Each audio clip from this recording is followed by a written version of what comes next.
And welcome, everybody. We are ready to go. The Stepladder Finals practice just wrapping up right now for the 2024 PBA 50 Senior U.S. Open with Craig Elliott and Brian Kane. I'm Dave Lamont. Thank you again for joining us, and hopefully you've been with us all week. We're down to the final five, and it's loaded. For the first match alone, Brad Angelo and Chris Barnes gets us off to a great start. You know, some usual suspects with Angelo and Tom Hess in the Stepladder final. Chris Barnes has made several as well his couple years out here. But surprise, I think, this week, Pete Weber hadn't made a cut all year long. Was leading up until the last game, comes into number 2 seed. The Hall of Famer, he's got his mojo back. Yeah, he has. He has bowled brilliantly for the most part. Last game didn't work out quite so well. Tom Hess went around him in the position round. But another guy who's had maybe the hottest hand of the top 5 here is Brad Angelo, who really came roaring up. There was a moment a couple of days ago we weren't sure he was even going to make match play. Yeah, Brad shot 160 game, was it 16 of qualifying, dropped out of the top 24. Last 2 games got back in, made a run. Here he is now as the number 5 seed in the Stepladder with a chance to win his second title here on this PBA 50 Tour. Yeah, it's going to be a fascinating. And, of course, number 3 is John Janawicz, who always seems to make shows as well. And he wins them. He owns a couple of major championships already. This will be a new one to add to his case. So it's a fascinating final 5. We're very excited about bringing this to you. 41-foot bear pattern. We'll get into the details of that in a moment. They are still practicing right now. It's just down to Brad and Chris, so it shouldn't be too much longer before they call time here. Things ran a little bit long today. We thought we'd be here about a half hour ago, but in addition to position round, it took a while to get the top 5 settled and, of course, get these lanes ready to go. And they are. In fact, Craig, when you get a sec, you've got some deets on that bear pattern. Yeah, a 41-foot, just under 3-to-1 ratio right to left, but fairly flat across the middle, and it's been a challenge. You know, interesting, through qualifying, the fresh was by far the toughest. These last couple days here, yesterday especially in match play, boy, the fresh looked really good. Pete went 344 over. Tom Hess went 240-some over. 2 of the best blocks we saw all week long. And that's kind of what helped those 2 players vault into the number 1 and number 2 seeds here this week. Again, quick rundown. Tom Hess, our number 1 seed. Pete Weber, the 2. John Janawicz, the 3. Chris Barnes and Brad Angelo in the opening match. Barnes, the higher seed, will get lane choice. And Barnes was the guy with 2 to go. He was in the lead. Couple stumbles there. Here he is in the opening match against his buddy Brad Angelo. And this is a match we've seen up several times through the years on this tour, and we're going to see it several more times, I'm sure. Chris Barnes and Brad Angelo. Chris has lane choice, and just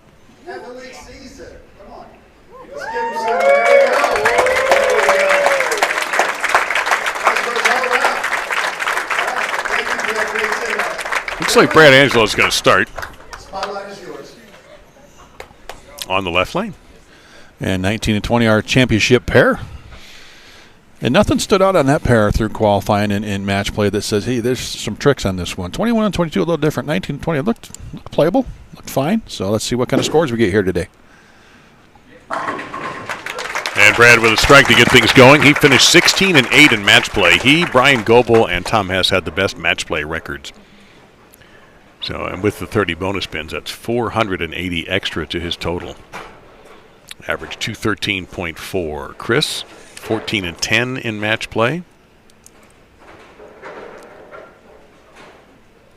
Average 217.7.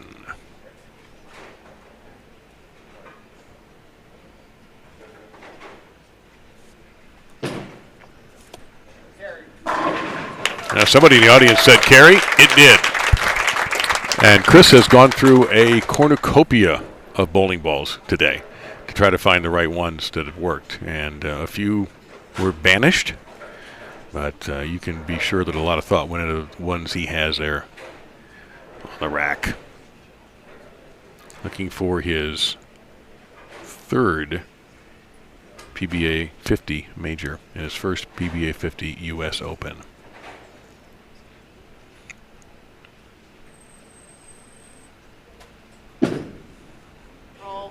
It's got to get there, does it? It does. My goodness. Where did that come from? He threw that a little hard, too. That was interesting. Gave that one the business.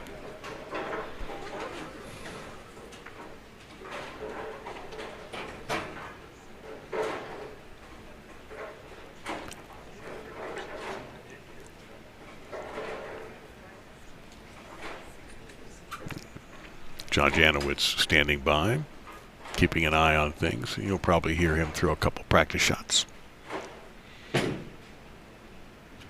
Well, not a huge surprise to see two of the very best. Brad Angelo looking for his second PBA 50 Tour title. It'll be his first major championship. He is as consistent a performer on this tour as anybody. Yeah, he does everything on this tour but win multiple times. Just the one win a couple years ago. 2022, yeah, it is surprising. It is. We have three bowlers, Tom Hess, Chris Barnes, and Brad, who were in this tournament, Stepladder, a year ago.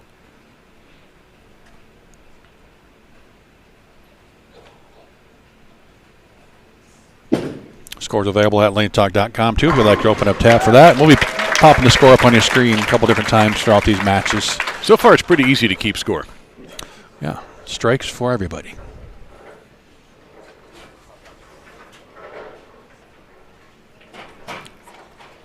And Brad now with the front three.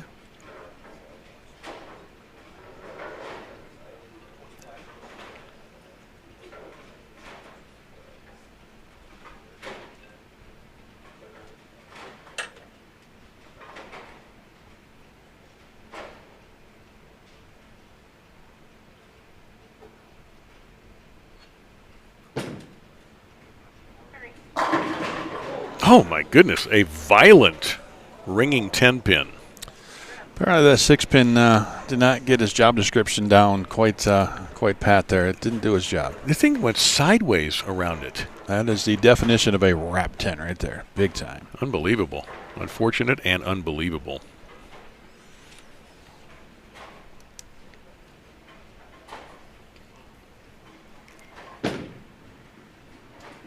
All right, little doubt about that being made. That was only 23 miles an hour at that 10-pin. Nothing to it. Careful, you get a ticket in the school zone. A couple miles an hour faster.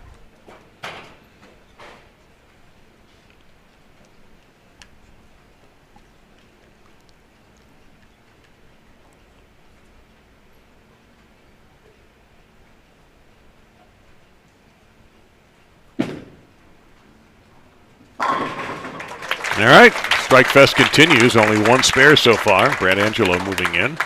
Chris is thinking, I really deserve 4 in a row. And we'll see if he can get a break later. But he's thrown 4 beautiful shots. Brad's thrown 3. I think the way we saw these players break down their practice pair here the last 20 minutes, we're going to see some pretty darn good scores here tonight. But what's interesting is neither of them come in off a hot hand. Chris's last game was 189. Brad's was 176. He barely survived Walter Ray Williams Jr.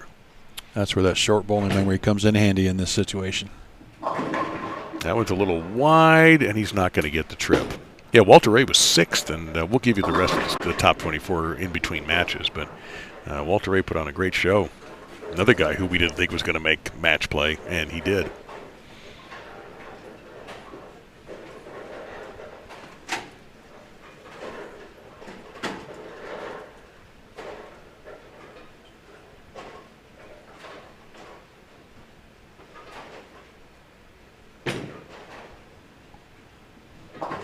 Not routine business. And pretty much puts us back to even.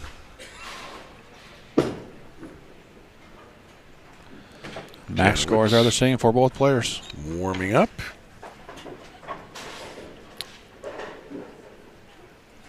Number 2 seed, Pete Weber. Number 1 seed, Tom Hess.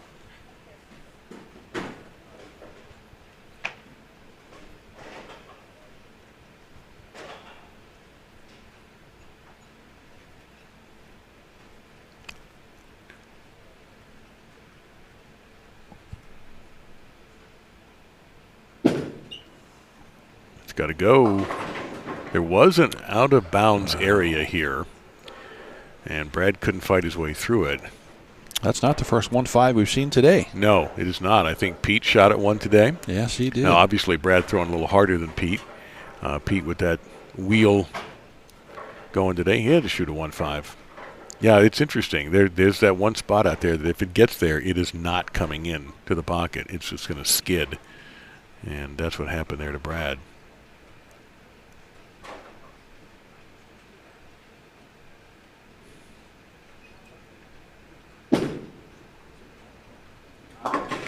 Routine for a professional.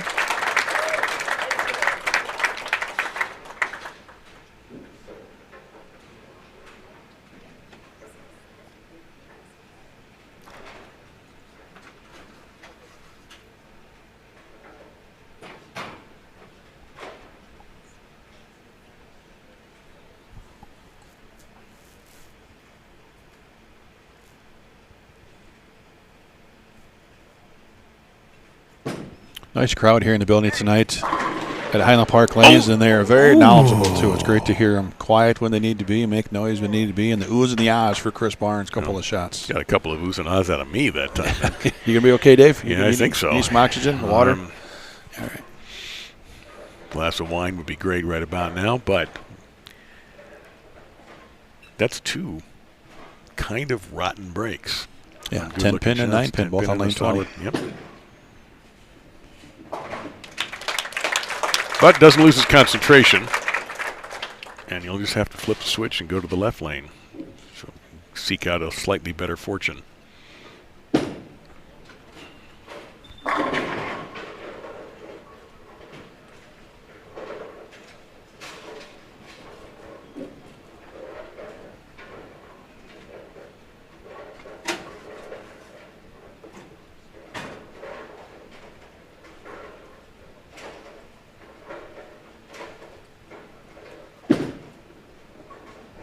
Throwing it hard, throwing it right down the pipe.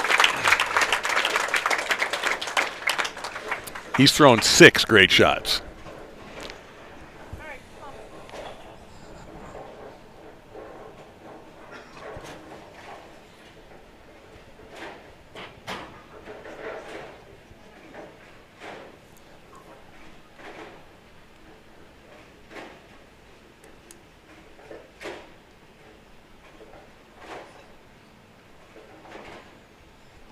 Brad to maintain his lead. It is done. It is so.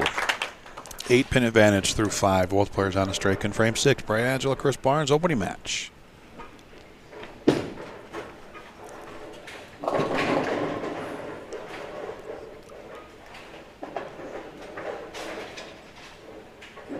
Doesn't get much better than that. This is a wonderful, and you know what? It's a major championship. The best rise to the top usually in these situations. 42 games of qualifying just to get to this position.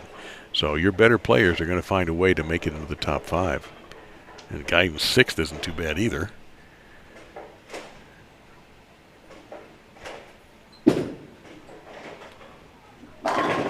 Yep. These guys have this down to a science, literally. Another look at that shot from Brad.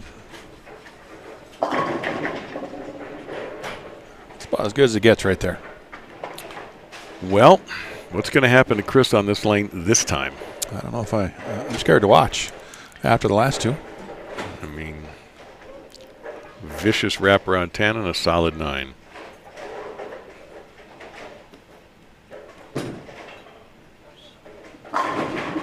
There you go. Kick save and a beauty on the 10.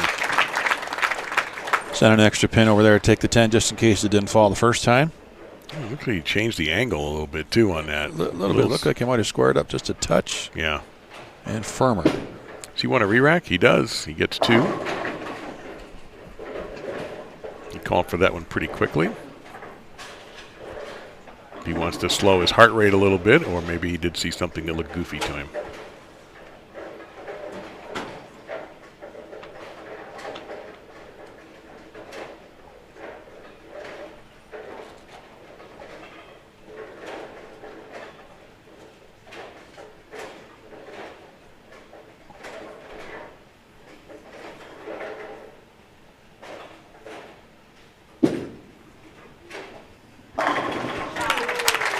He has not missed the pocket. Not at all. And not even close to missing the pocket.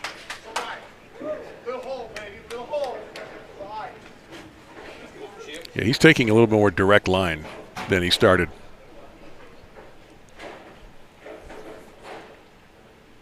Problem is there's no crack in Brad Angelo's game at the moment.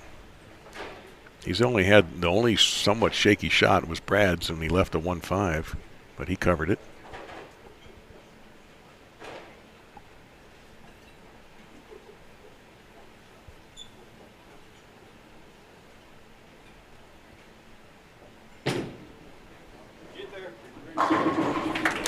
And there's a kick save on the 10-pin for Brad, and he maintains the lead.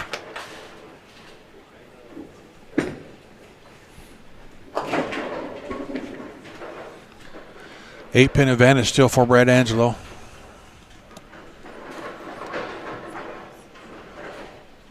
I think Chris has proven he is not going to miss a pocket in this match. The question is, can he get 10? Ringing 10 and a solid 9. The only thing keeping Chris from the front 8.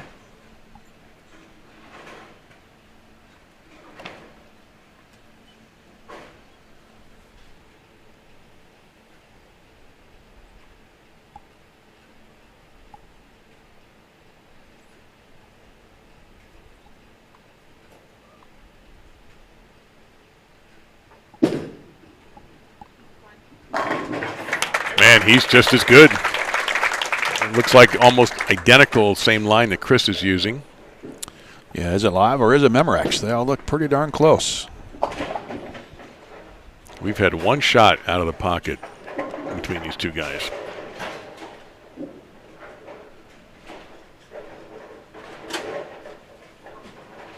.259, .267 the max scores.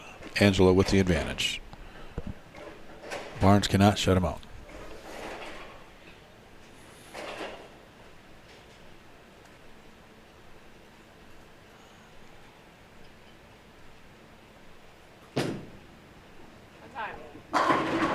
That's his 9th great shot with only 7 strikes to show for it.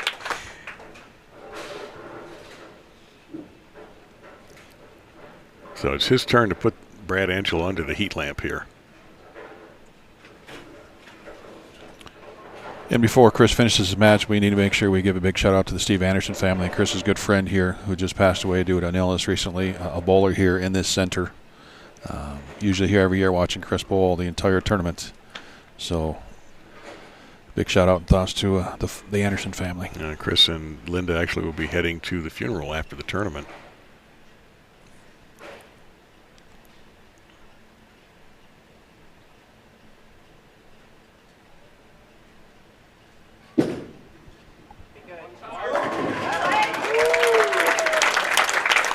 Brad Angelo's going.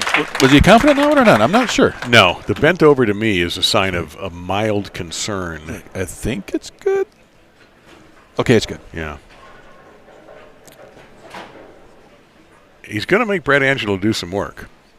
The problem is Brad seems more than capable of handling the workload. Yeah, he's not scared. Problem for Chris anyway, not for Brad. John Janawicz walking over going, really? I may have to drill another ball.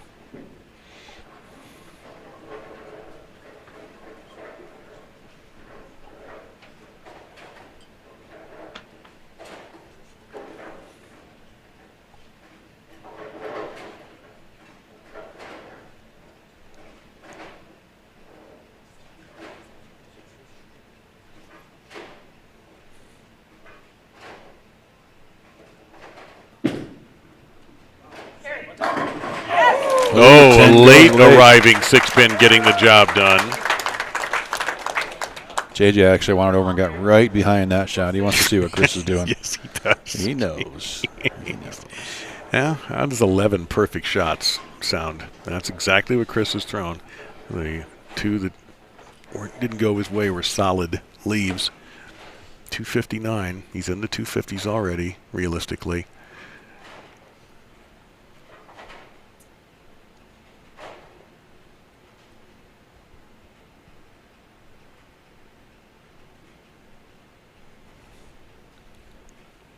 Get at least 8 here, forces a double from Brad.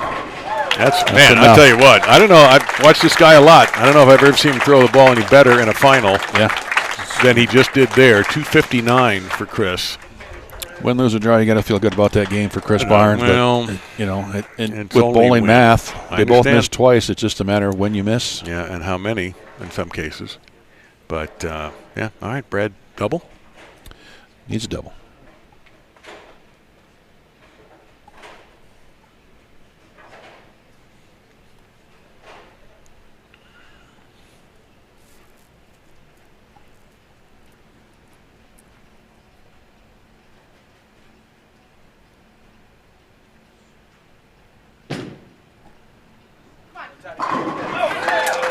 Halfway there.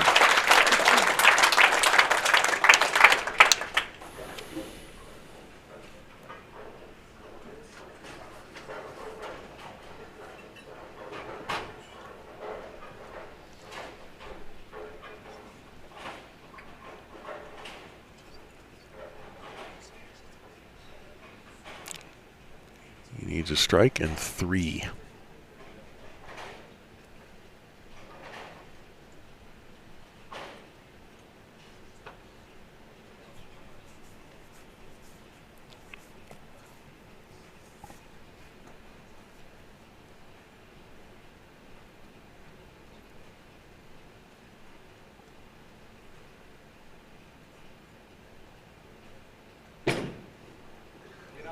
Gotta go.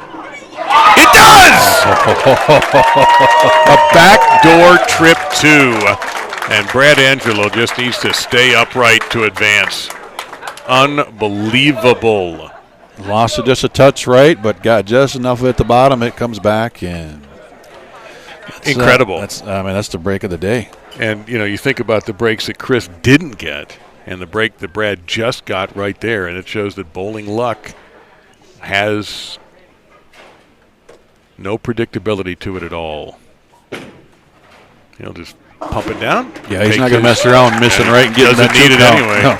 267, a stunning opening match.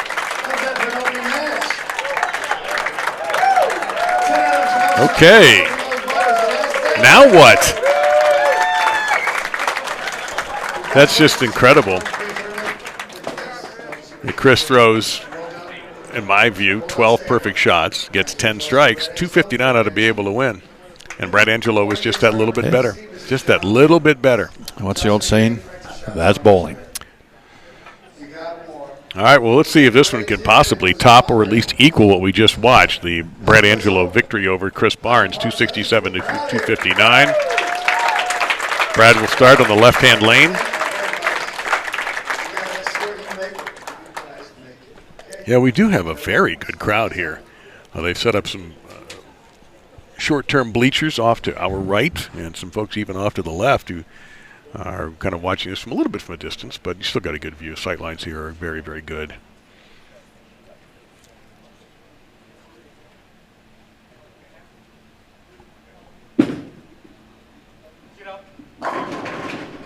Nope, quiet 10 there for Brad.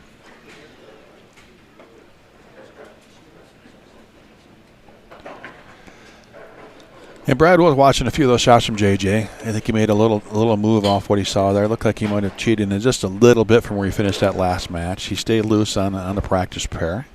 You think there's any chance Janawicz goes with urethane? No, he didn't throw it at all in practice.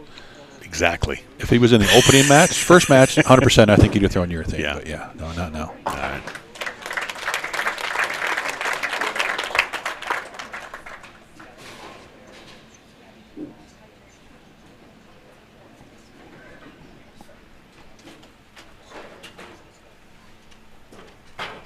John has his equipment bag ready, and I think he's going to bowl. That is the ball that he was tinkering with earlier.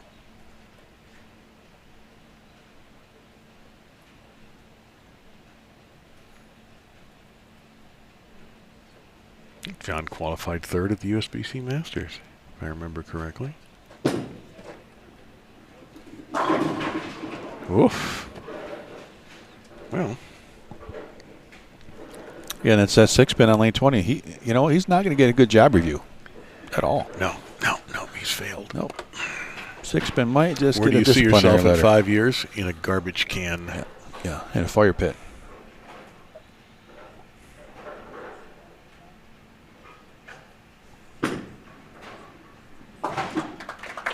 Hey, you threw your thing. I knew it.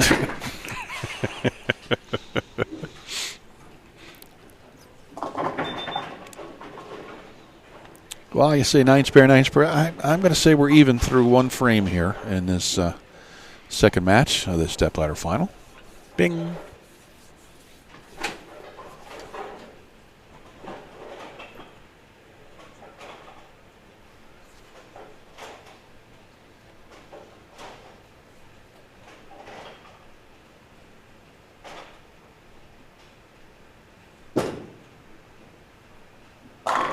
That's flush. They kind of just tightened up the lines a little bit on that one. That is flush.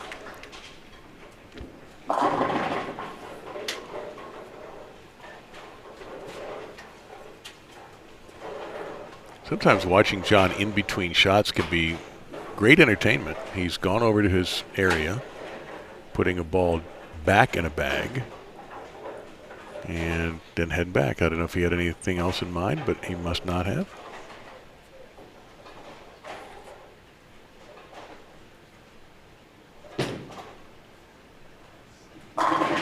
Well, that was the best looking shot of the right lane in a little while for Brad. That was perfection.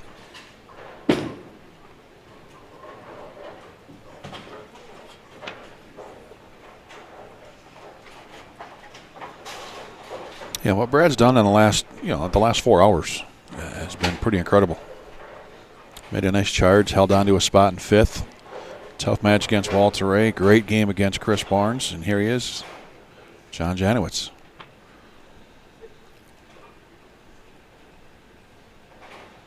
It was 40th place, qualifying round one. I'll get you the rest here in a second.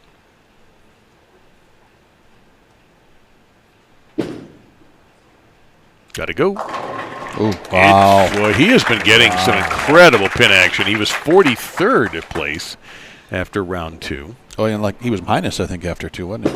You're pretty close. He didn't have many, maybe +3. That's exactly right. +3.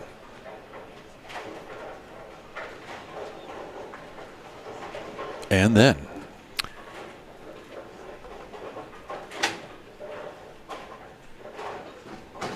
13th.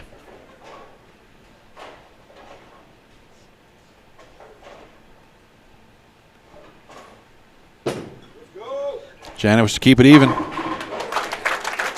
Never a doubt.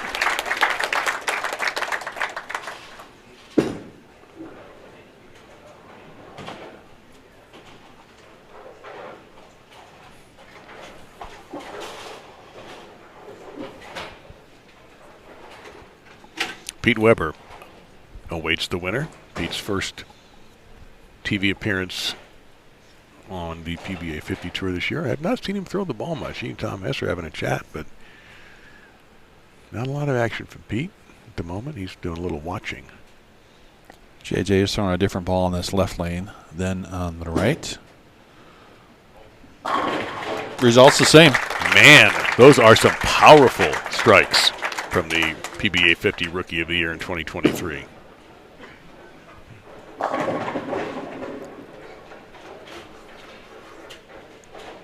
It's interesting because really in this five, John isn't quite as powerful as, say, Brad or Barnes. Tom, very powerful. And then there's Pete doing Pete things, weaving his way through the forest. Yeah, we saw Barnes throwing some 20-mile-an-hour shots. Pete's going to be 13 and a quarter. Janawicz got some sneaky power. He still throws 16-pound equipment as well. Well, his ability to mix them today in this final has been spectacular. It's what saved him in his match against Chris when his strike in the 11th frame, so to speak, was a mixer that ended up tapping a two from behind, and he's going to take a re-rack for the third time on the left lane. There's been a re-rack called for. Chris used both of his, and now Brad using his first of two. And Pete moseying his way down. to maybe spy on things, maybe ask for a little something from his wife.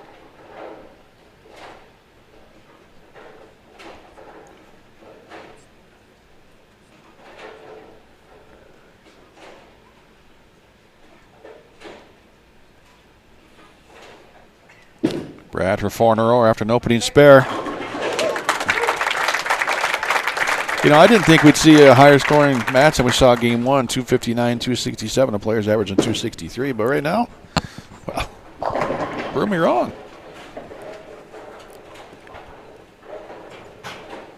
Incredibly high quality bowling, high stakes bowling of the major championship on the PBA 50 Tour. Brad looking for his first major. JJ would be his third since joining the tour. He has 3 titles, 2 majors. The other title this year, the Petraglia BVL Open. 3rd place at the USBC Senior Masters. And it just continues. Strike fest, strike fest, strike fest. Unbelievable quality bowling here.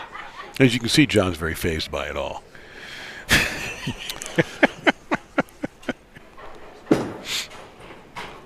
Be awesome to get a heart rate monitor on him just to see. Is there any bump in the line at all? It'd be the first one that registers minus.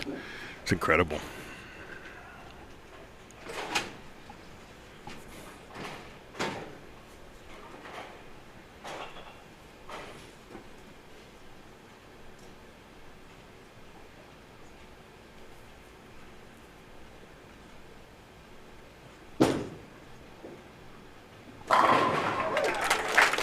Guys are making it look way too easy. This is U.S. Open. This is the bear pattern. It has not been this easy. Just 1-300 this week. Tom Hess had 290 earlier, and then some 270s. That's, you know, we have not seen scores like this. Yeah, Walter had a 288 or 89, where somebody else had a Amleto had a big game. But I mean, yeah, this is what a treat.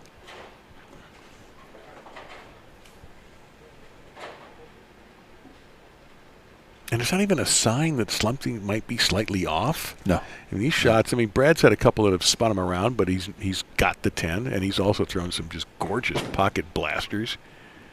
And again, he gets another fortunate son.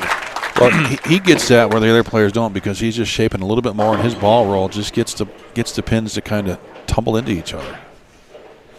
He's not going to have those smash 9s or smash 10s like we saw from Barnes, just the slower ball speed and the shape of the ball. Look at that head pin going between the 4 and 7. Tripped them both up. Brad takes his last re-rack.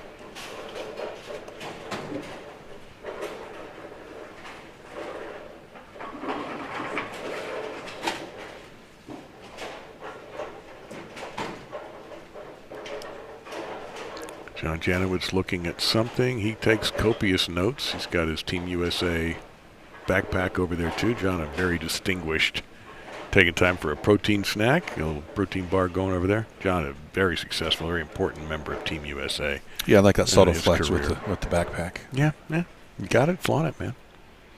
A little firmer. Same thing. Mixing better than at the bar we were at last night.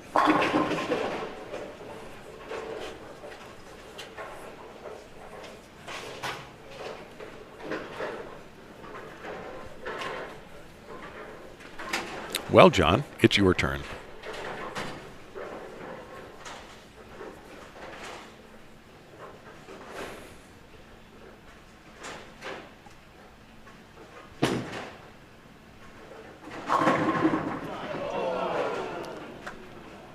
That may cost him the match. I mean, that sounds ridiculous to say. It very well could. It sounds utterly ridiculous to say. A little steep coming in there. The head pin comes in front of the 10 as it skates back across the pin deck.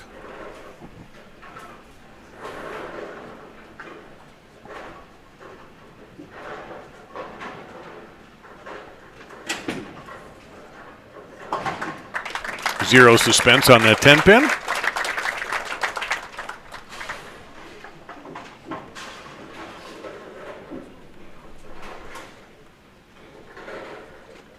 So Janawicz trailing.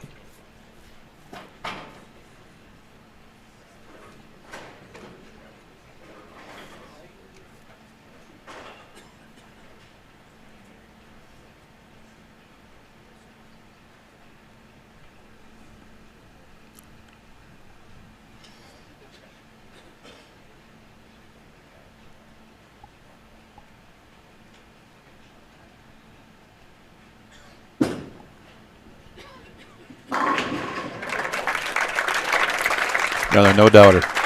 We should have charged more for this final. Too late now. Yeah. Oh, well.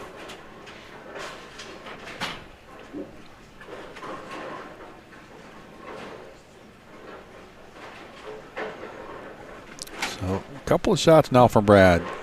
Little suspect. A couple of fortunate breaks. Late 4-7 and late 7. What kind of move does he make? And does that cost him anything?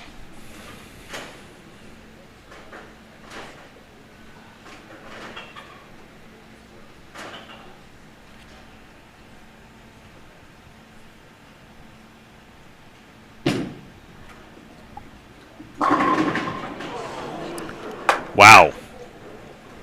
I guess there's a little bit of payback from the pins after something had to slow the guy down. It looks like he just moved in a little bit to try to shape a little more to get the ball to not jump up and leave a 4, and he leaves a 9 instead.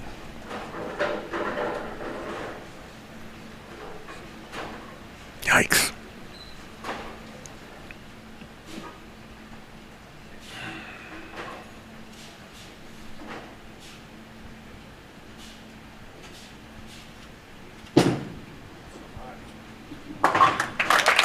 There wouldn't be any doubt about that either. The opening match, Brad Angelo 267 to 259 over Chris Barnes.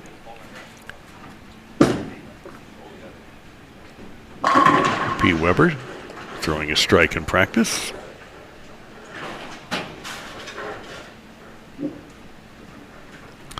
Well, that 267 game 1 for Brad might not be enough to win game number 2. It wouldn't. If 269 is Janowicz's max. So is Brad.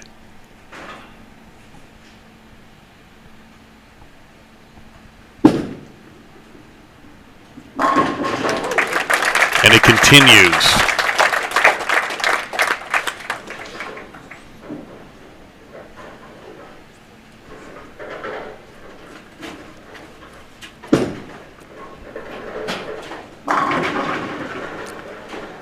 We have the possibility of a tie. There's that T word. It wasn't T-shirt either. No, somebody won that.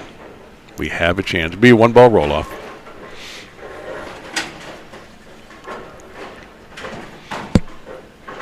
Well, at this point, it might just become the old endless 10th frame because nobody looks like they want to miss anymore. We're going to make him switch hands. Yeah, we started early so we can finish before tomorrow. Oh, 8-pin was a little late there, but it went.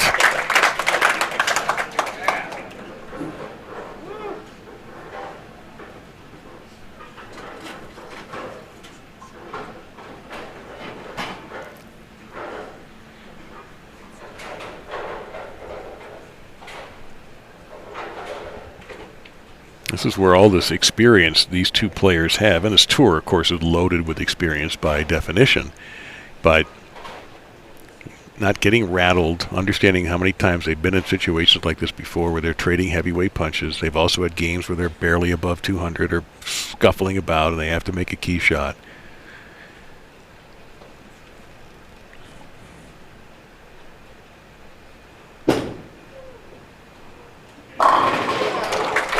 Well, one of my jobs is to say the obvious. JJ cannot shut him out. He cannot. No, not yet. However, he can make a little uncomfortability for Brad. If he keeps going, he's going to force Brad to get all three. At this point, though, you bet against these guys at your own risk.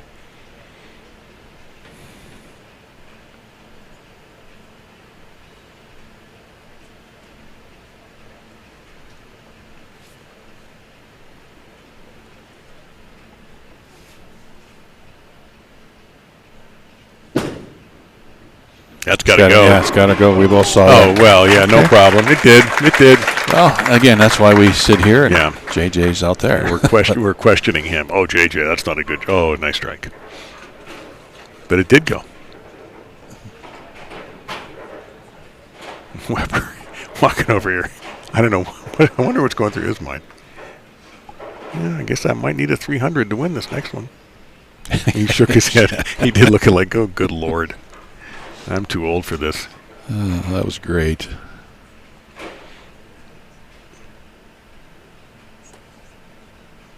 All right, he's going to force Brad. Well, first off, he's already forced Brad to double. Is he going to force him to throw a trifecta?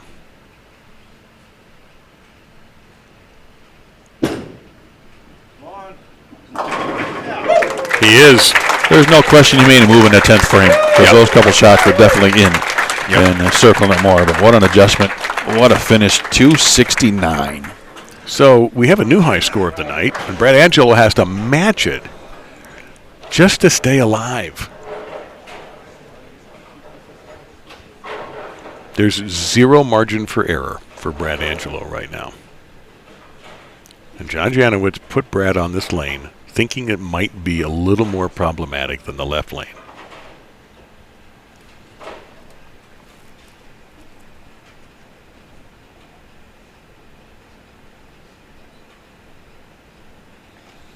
Trip to 4-7, left to 9. What's the move? 10 back. Not much of a move. That's one. Dave, I know you were surprised like I was when we saw Brad's only got one title. And when I talked to him earlier this year in Aberdeen when he made the show, I said, Brad, what do you have, like 3 titles now? He says 1. Yeah. Come on, really? No, I know. Well, but look, this is why, right? 267 it takes to beat Chris Barnes, 259. He's got you 269 just to tie. And then guess what? You get Pete Webb in the next match. And if you win that one, then it's Tom Hess. It's not like there's any easy outs. No, I know. I don't know how many times that I can remember Brad ever qualifying like in first or second either. He's had to tend to fight his way up. And again, you're going to run into a guy like that.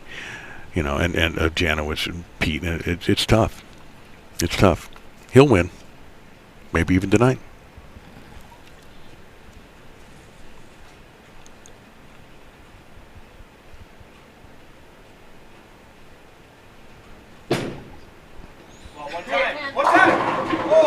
Oh, no, it's over. It's over. Now, people over to our left can't see that he left a 7-pin. That's incredible. John Janawicz goes 5 in a row, bowls 269. Brad Angelo will finish at probably 258. The low score of the day so far in the Stepladder final. What a terrible game, Brad. 258. Come on, is that all you got? 257. Didn't matter. Of course, I'm being facetious. Unbelievable. 262 average, and he's out of the tournament.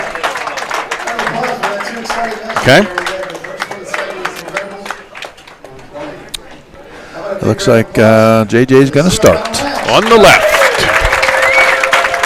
Which means Pete's going to finish on lane 19, where we saw him leave a couple 9-pins in his practice shots. But I would love to know the rationale behind it, because as we said, Janawicz didn't show any weaknesses on either side, so Pete must have felt more comfortable on that left lane to finish. He just wants to finish first. Could come down to that.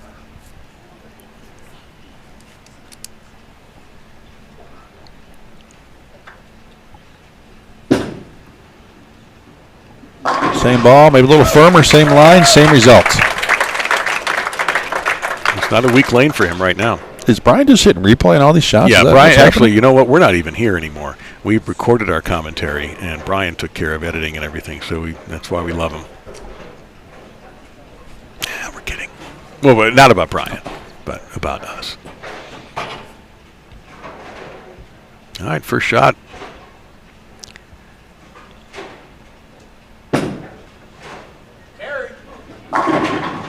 Ooh, and an unfortunate break for the man whose physical game has been called by many people who know a lot about this to be the best ever. Tough to debate that statement. And I love to hear somebody try. No, you'd probably get somebody to argue.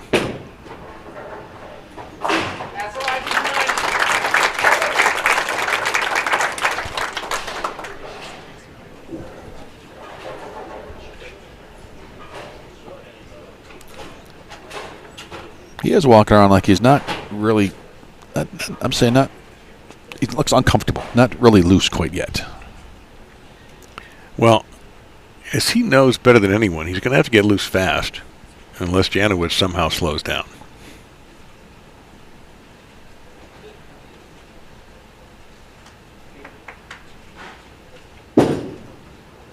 That's a better shot. And you can tell by him that he knew it was a better shot. Yeah. One thing that's nice about Pete, he's an easy tell. Really projected that one nice. Yeah. He starts to moonwalk a little bit. That's a baby moonwalk. That's not the full-fledged moonwalk.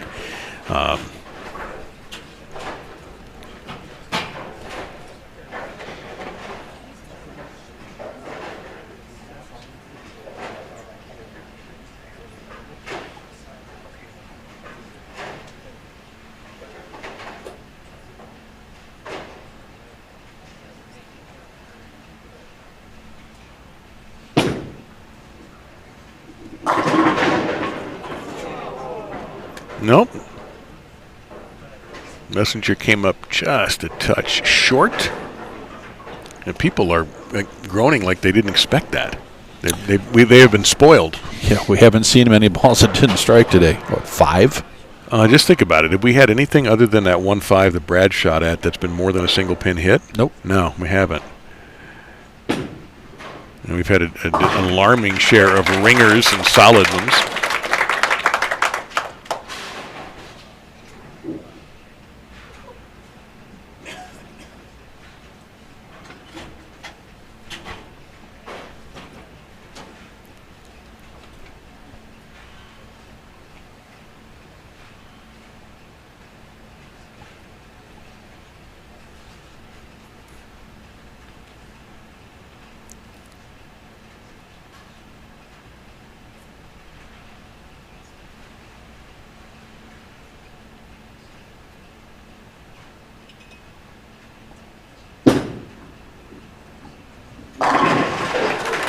No 10-pin there. No, the left lane seems to be just fine for John, but he won't be finishing there. Pete will be finishing there, and he'll be finishing first.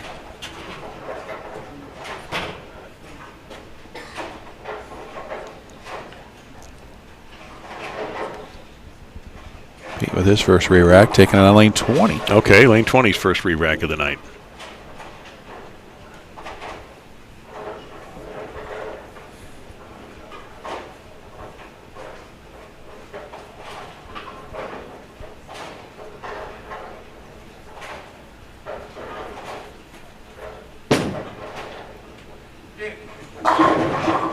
Again, the 10-pin for Pete.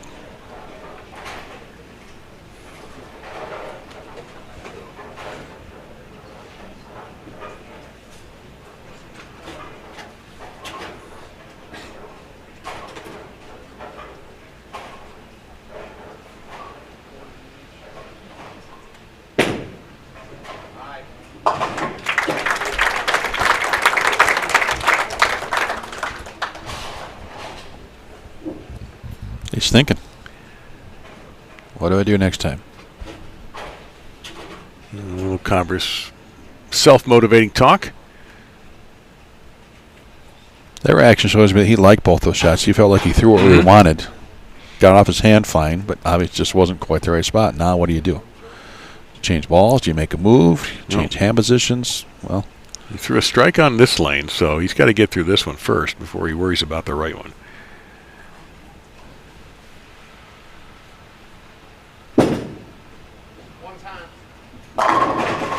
Yep, got that 7 late, and he looks at it like that's what you're supposed to do on that lane. See?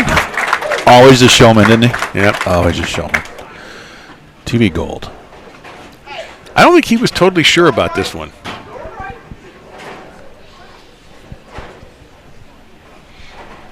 Until it hit.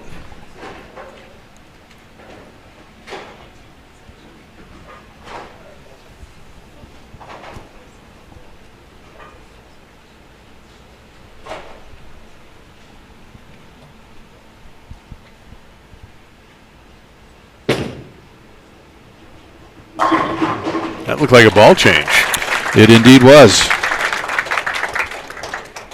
And a double for Janawicz. Tom Hess, who right now is watching. That's what makes John just so good, though. He just shoots 269. Doesn't get any shots on this lane. Makes the ball change cold and flushes it. That's confidence, too. That's trusting yourself and not having any doubts. That's an Anthony Simonson thing. Simonson does that stuff all. He'll ball change in the 10th in a close match if he feels like it's the right move. Got to go. Wow. And it does. Yeah, this lane, we've seen a couple shots like that. Looks like this lane's just hooking a touch more. Guys can be more aggressive. That shot from Pete, his first shot on this left lane, was more aggressive as well.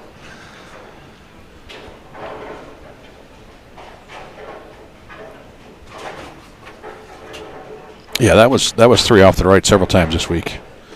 Not the way these players set them up tonight, though. I hate to say must strike in the 5th frame, but he feels like it, doesn't it? Absolutely.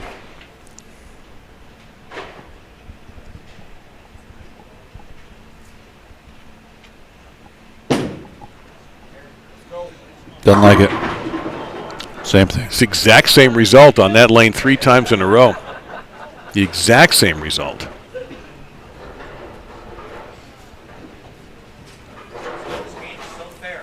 And adding to the frustration is he knows his opponent is locked in. Yeah. So he's not going to count on, I think I can get to this guy or this guy's going to crack. That sure doesn't look like it. And now the frustration got to him. Yeah, the frustration got to him. He said, it's not going to matter. I ain't going to carry it anyway. He's got to take a deep breath here, and he's going to rush into this next shot. See if he can get a positive result. He did, but didn't even look at it. The right lane has him flummoxed. Perfect, man. Sorry, I hit the pocket every shot.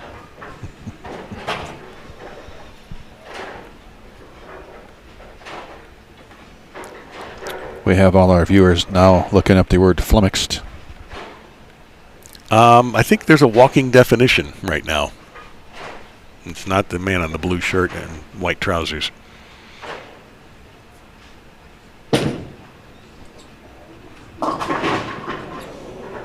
Wow.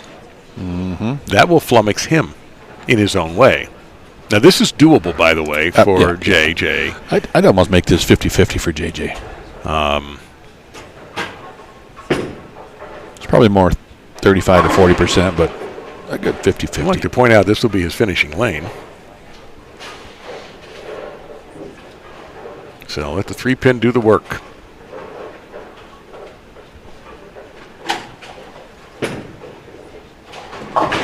Nope. Actually surprised at that. And right after Pete gave him a platter, John wants to do this the hard way. He doesn't want to do it the hard way. He will have to do it the hard way. Yeah, just back to a 4-pin match all of a sudden.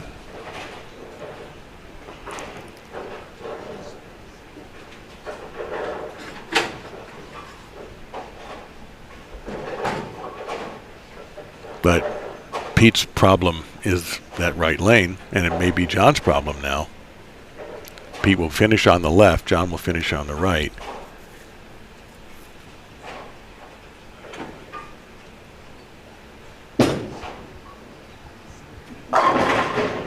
And a quitter 10 for John. So some of his mojo seems to be going away.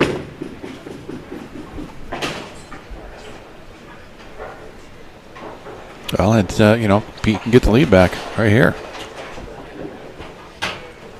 But how does he get 10 pins on lane 20?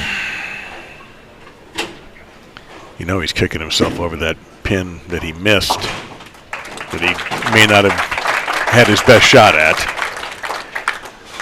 1 flat 10, 2 ring 10s for Pete. I mean, the flat 10 tells you maybe the ball is just burning up. I don't know if that's the case. There's still some friction out there. We saw JJ's ball jump high. Pete's not a guy that makes blind ball changes, though, unlike Janawicz. So I think he just sticks to, got him there. And no, he is changing maybe. Good look at that one. Pretty sure he had a quick word with Jim. And he's got to try something slightly different. It's just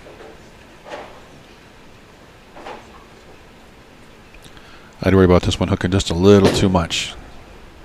He threw it much more aggressively. Yeah.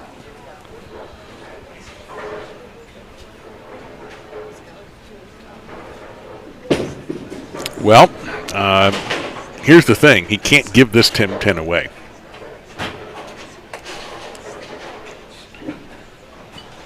Yeah, make the 10. It's a 14-pin game. He has to make this. He can't just throw it like he did the previous one, and he does. If you notice, by the way, no glove. Was he lost it or forgot it?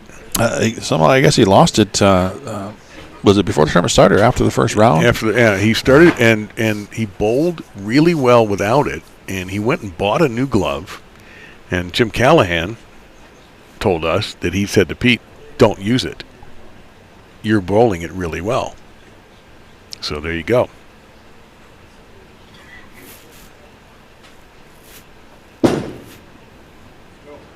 Well, this is so strange. The difference between these two lanes, and Janawicz had a problem on lane 20 as well, much worse than Pete's 10 pins.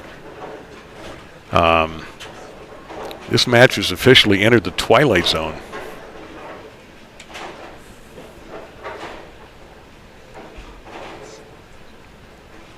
.218, 232 in the max scores. Janawicz now with the advantage.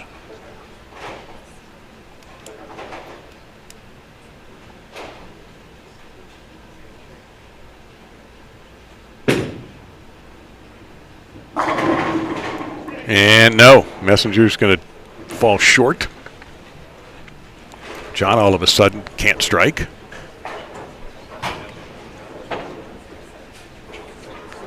.218 is Pete's max.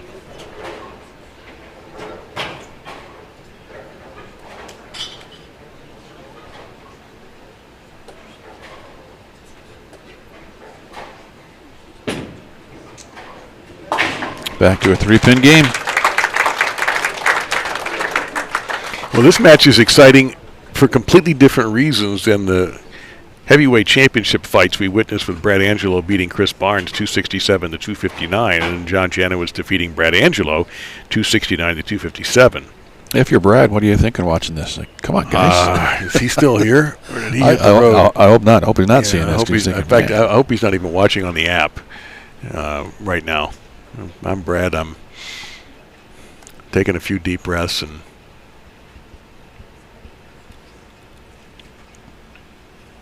because this is nuts right now, just goofy nuts.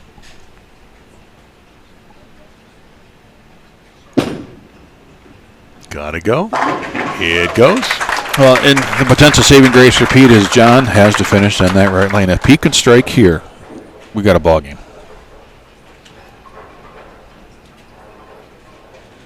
Oh, we better believe it. But that's the biggest if. So 218, 221.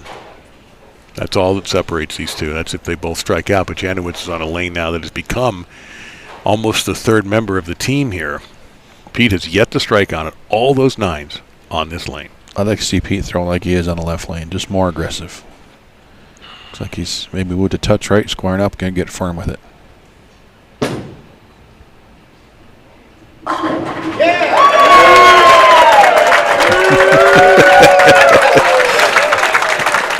That's a big one.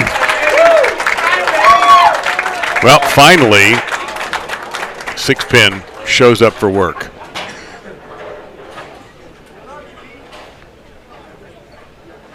He cannot shut out Janawicz.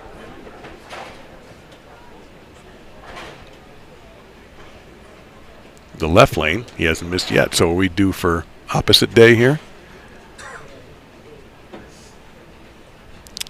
Yeah, I mean, he's been fine on this lane. 4 for 4.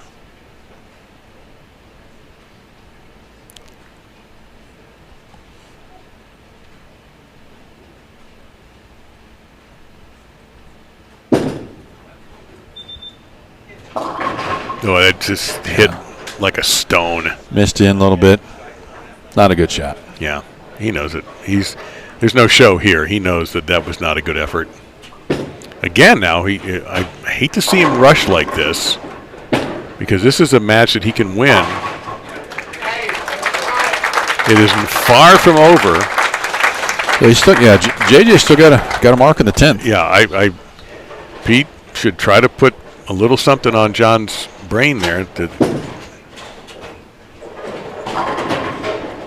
And a 9er there. So Pete 194. A dramatic drop-off from what we had in the prior 2 matches. All right. JJ's going to have to mark.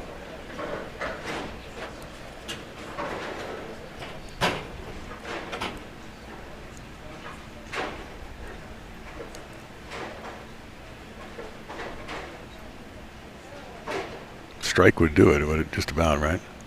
Yeah, any mark.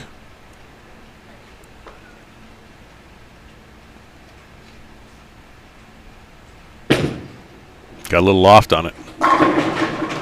That's a championship adjustment right there by John Janawicz. He put that one in the air a little bit. Took some of the front out of it. That was, you are not going to split like you did in frame number 6. Made sure that ball got down the lane, stayed on target, stayed on line. And you got to go back to that 10-pin miss. The frustration for Pete just kind of... It got to him, and it's going to cost him. It cost him. Just didn't take that deep breath and focus, and yeah, it cost him. JJ now he'd grab another ball, so it doesn't matter. He just needs a few pins. He's got 2 balls to get 4, so he's going to try another ball because he will not get any more practice. You might see that puppy again. So John Janawicz and Tom Hess are going to meet for the 2024 PBA Senior U.S. Open. They have arguably been as 2 of the top, if not the top players on the PBA 50 Tour this year, so this does seem appropriate. Pete will finish in 3rd, his best finish. And we'll see him at the Tristan's Taps Memorial in Columbus at Wayne Webb's house. And I know Pete's frustrated. He has every right to be. JJ, 221 finish. Well, Tom Hess has 2 wins already this year. JJ's going for his 2nd against Tom. I mean, these guys have been to class this tour for the last 18 months, so no surprise to see him bowling for a major here in Greeley.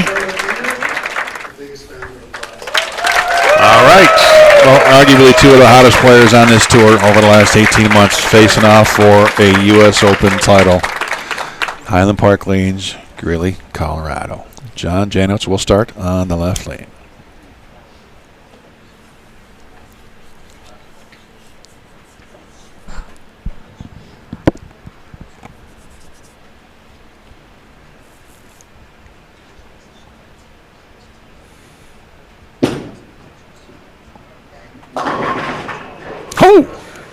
Now that we haven't seen. Little upper deck 4-pin there. Ouch. What in the world? Ouch.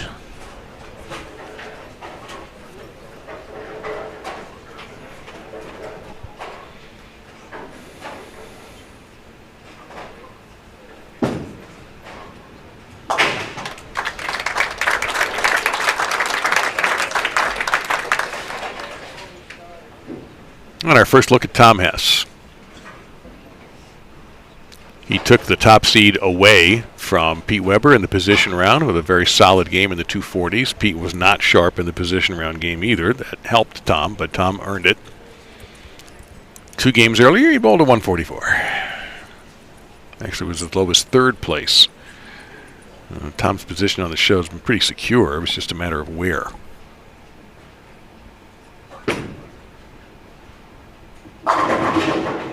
Wow.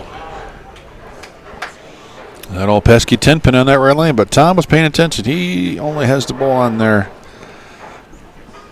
His odd frames. He didn't have to finish there. His 10th frame would be on the left lane. It was almost a pesky 7-10.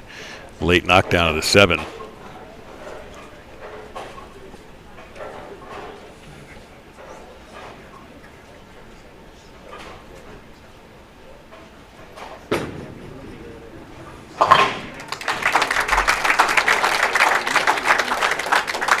two master spare shooters here.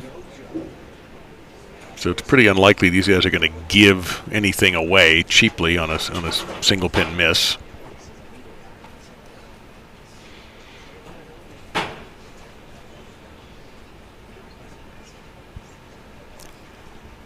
Well, 4-pin for JJ first frame, 10-pin for Tom. Tom now up late 19, frame 2 championship match.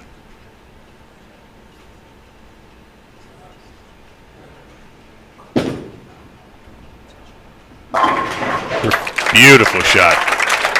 He was paying attention. I think they call that split in the 8-9. Yeah, that's perfect.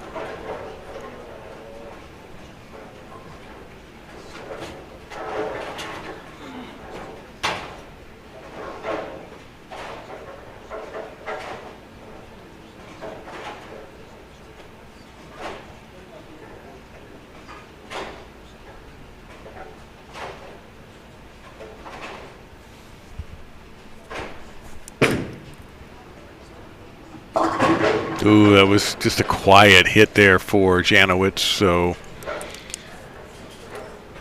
3-6-10 for JJ.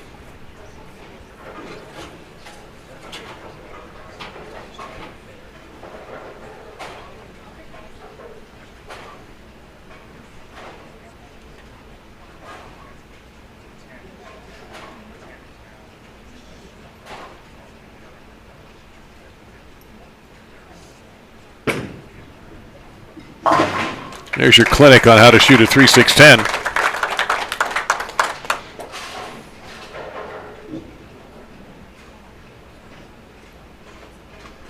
He's having a little conversation with himself. About to find out if he likes the answer he got when he asked the question, what to do here on lane 19.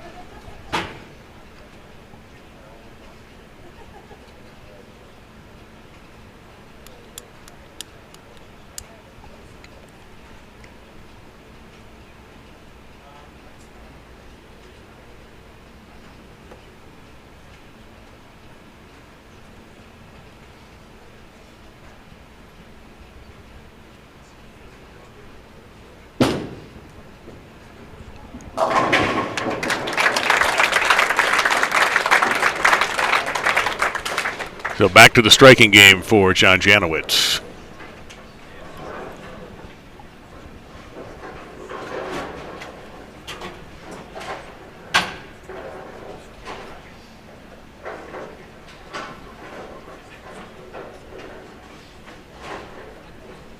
Tom Hess, newly minted PBA Hall of Famer. And well deserved.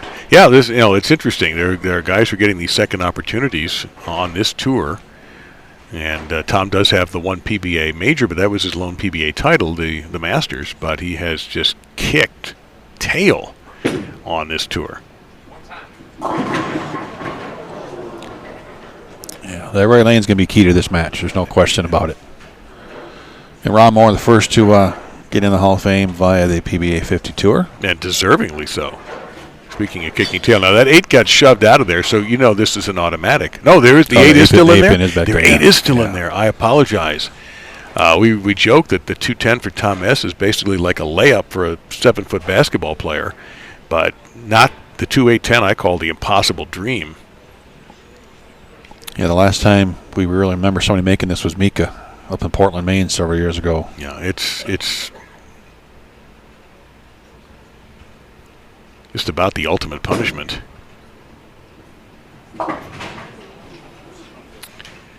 Well, Tom has had to come off the deck a couple of times in this event already just today, so he's going to have to come off the deck here. Just the crowd was so surprised. They were so jacked by those first 2 games that were so high scoring. Now this has turned into a little bit lower scoring affair as these lanes have transitioned on a 41-foot bare pattern. Yeah, and to be fair to the crowd, we haven't seen the players missing the pocket. I mean, it's just, there's a lot of 10-pins, right, for Pete. He's in the pocket, but now we're seeing a couple errant shots.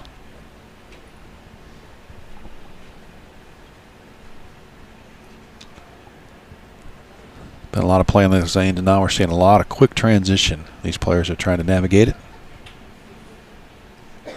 left lane has been more favorable of the two. You can be a little more aggressive over there. And he was. Great recovery. Yeah, that's how you do it. So he struck twice on that lane.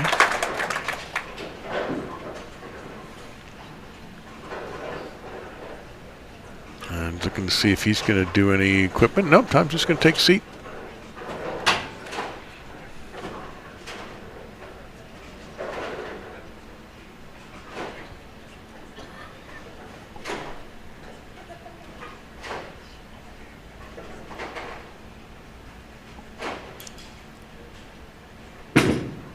Again, a little bit to the air, and that worked once before for JJ in defeating Pete Weber. He goes to the air again and strikes on the right lane. Yeah, trying to get rid of some early hook and just delay that down lane reaction, control the pocket, and it's worked for him a couple times. We've seen him do that. Probably about 5 foot out on lane, up close to the dots there.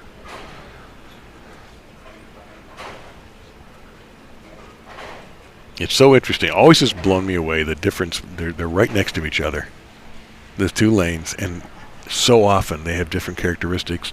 Everything. It's just still unbelievable to me.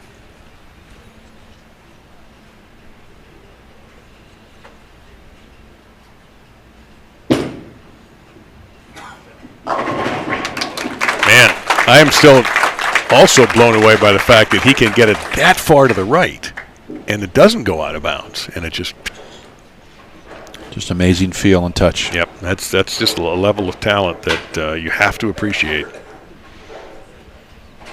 You know, we've asked the question several times, what if JJ bowled full-time on the tour in his young years, in his prime? I think what we've seen in the last year and a half, we know what that answer is. He would have been winning. He would have been a problem. There's a few guys would have had a few less titles if he had been able to do that. No doubt about it.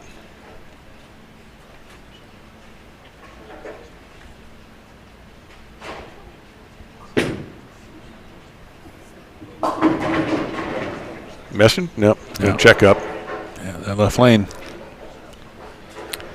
I think JJ's winning like 1 in 6. That's pretty good. Well, when he came out last year, there was a buzz. Oh, yeah. Guys knew. We didn't expect him to win the first tournament. We expected him to win, but not right away. It's like, got to establish your turf. Here we go. You got to let him know this is my territory. But players knew what they were getting into. They already understood John's reputation and his gift, and so nobody was shocked that he's been so successful. 2 major championships, 3 titles, multiple appearances on shows. Tom has been, like John, pretty much gorgeous on this left lane so far.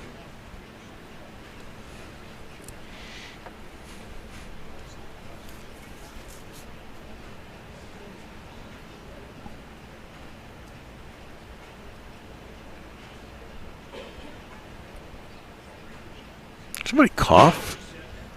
Yep. Yeah. Just it wasn't a cell phone or anything, but it was a cough. And Tom's going to reset. Not doing everything. Just back off. Go through the process again. You want any distractions, any at all in the back of your head. Regroup. This is a big shot in this match.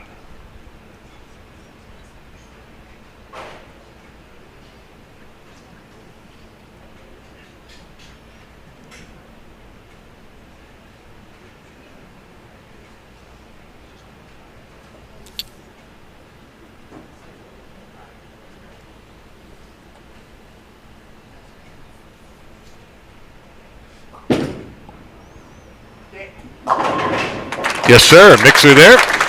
Solid shot for Tom when he really, really needed it.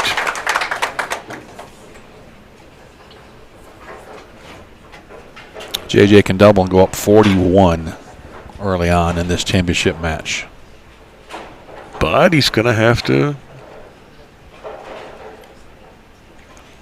work on that right lane. He's been somewhat successful. I think he's got the right lane figured out. That little touch of loft. The little loft seems to have helped. I mean, he did strike out on this lane when he defeated Pete Weber. Didn't have to either, but he did.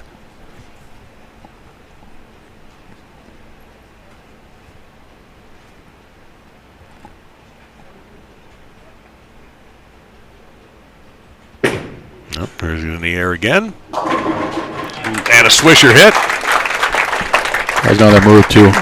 For bumped in just a touch more loft, give it the business. That's a heck of a shot.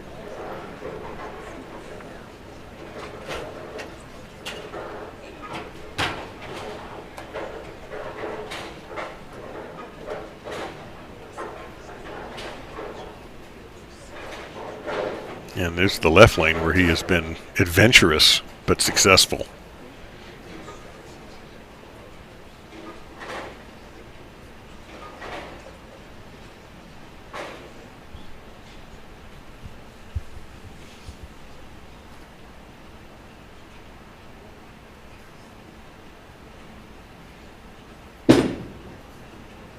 Threw a little harder and just buried it. Didn't go as far to the right that time, but threw with more speed. My goodness. He just wraps his hand around that. It grew up a little high. Well, 9 spare. 2-8-10. 9 spare for Tom on this lane. Yeah, 41 pin deficit right now for Hess. He's got a strike. That's all there is to it. Yep. It's mandatory on the toughest lane. I mean, JJ's pacing 230s. Tom's max 236.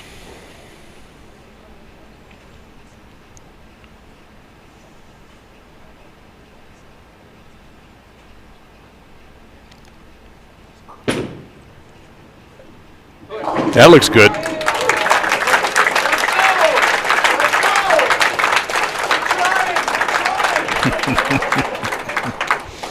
Chatting back with the crowd. This crowd enjoys this show they're seeing tonight.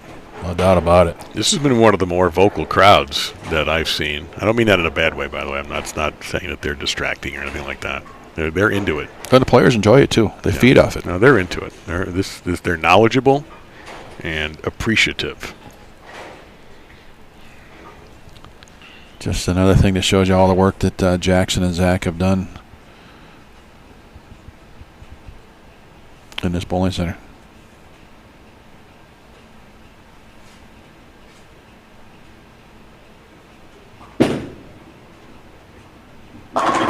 Yeah. You thought the same thing, that 9 pin? The 9 was being a little stubborn there.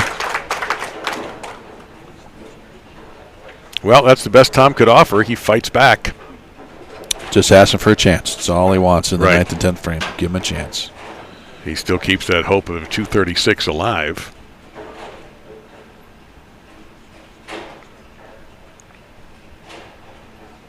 See if he can. We are certain he will continue with the lofting strategy.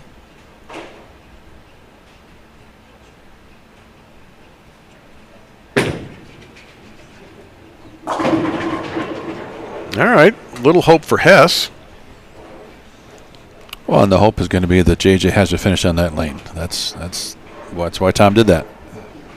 They knew that was a tougher of the two. Make JJ bowl one more frame in the all-important 10th on lane 20.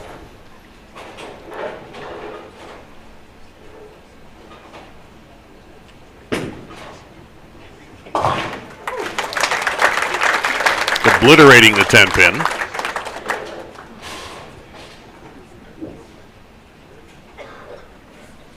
I would love to know his inner conversations when he bowls.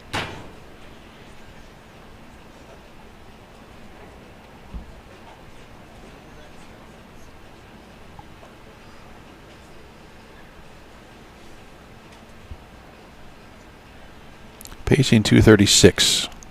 Which, oddly enough, is what Tom can max at. And he only has one more shot on the right lane.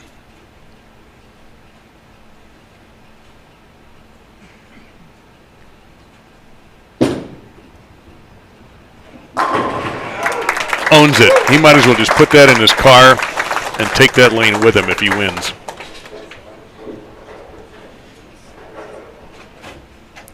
Well, simple. Tom needs them all to force JJ to strike in the 10th.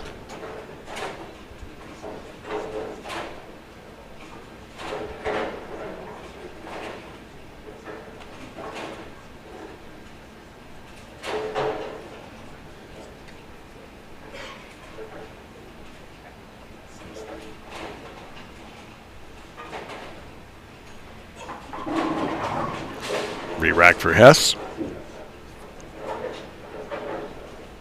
Deep breath for Hess.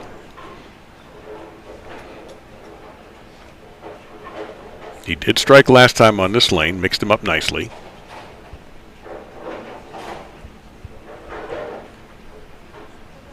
A lot riding on this shot.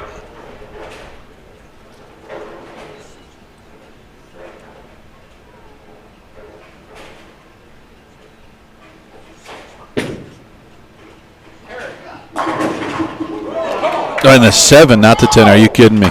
Oh my goodness! Wow. How many times have we seen that since we and I sat down?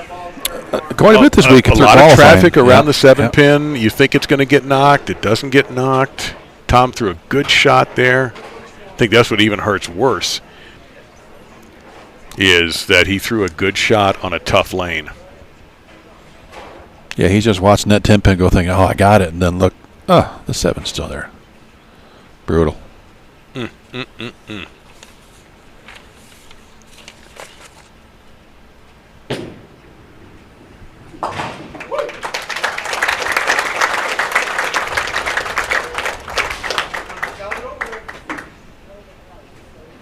Yeah, we feel it, Tom. We do.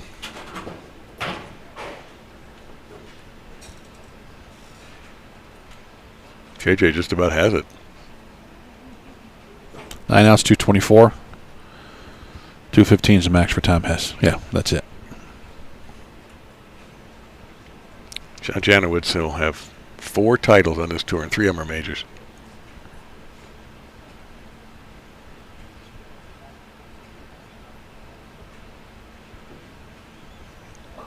Well, we already have Major Mika. Is it Commander JJ? What's another higher title? Admiral? I like the sound of Admiral Janawicz. Oh, yeah, Admiral Janawicz. It has a very official title to it, but it doesn't say major. We'll have to work on that.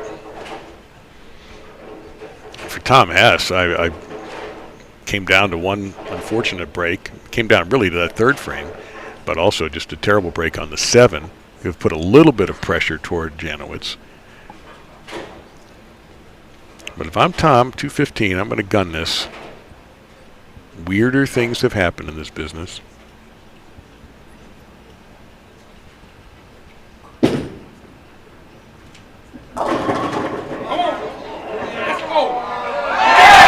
Wow.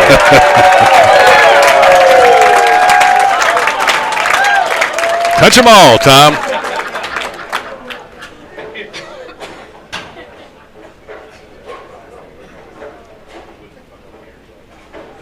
That is the slowest messenger ever.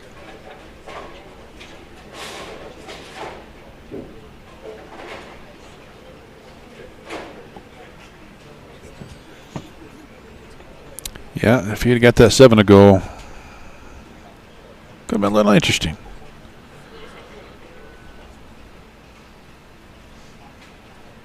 Now, Janawicz does not have a strike, as he has yet to bowl the 10th.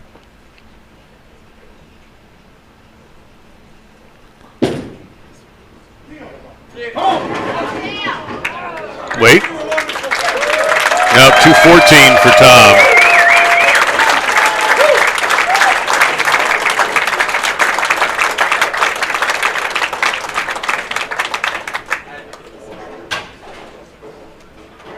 And he will stay in the settee so we can congratulate JJ. Little loft. Little 9. Wins again. 2 of the last 3. This one's a major.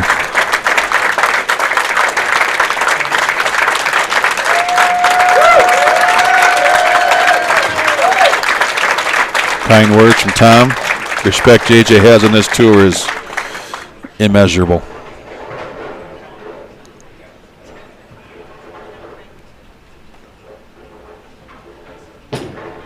Your winner of the PBA Senior U.S. Open in 2024 is John Janawicz.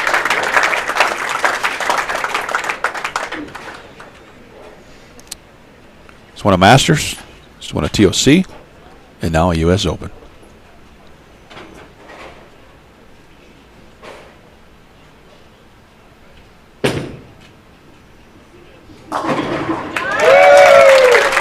There you have it.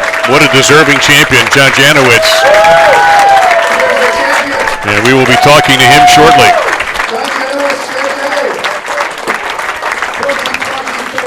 Great bowling, great matches here all night long. How about that Stepladder, right? Man. Brad Angelo, 267, 259 over Barnes. Opening match, JJ, 269, 257. The barn burner with JJ and Pete, 221, 194. And then that final there, JJ hanging on over Tom Hess to win his third major. Second year on tour. He could become Hall of Fame eligible this season in just 2 years. What is it about you and major championships? This is your third since joining this tour.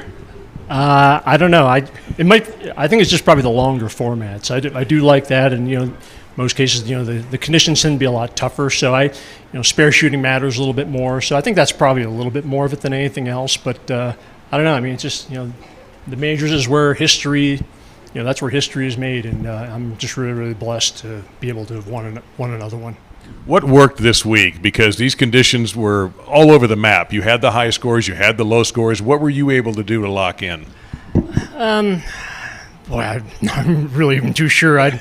Depending on when you watched, I'm not really sure if I was really, really locked in. But, like anything, you just have to keep an open mind more than anything. I mean, from a day-to-day standpoint, they're going to be, a little different because of the way the field breaks them down a little bit. So you just have to be quick to adapt, and you can't be too stuck in one mindset that you have to play here or you have to throw this ball. You just have to, be ready to adjust at any moment.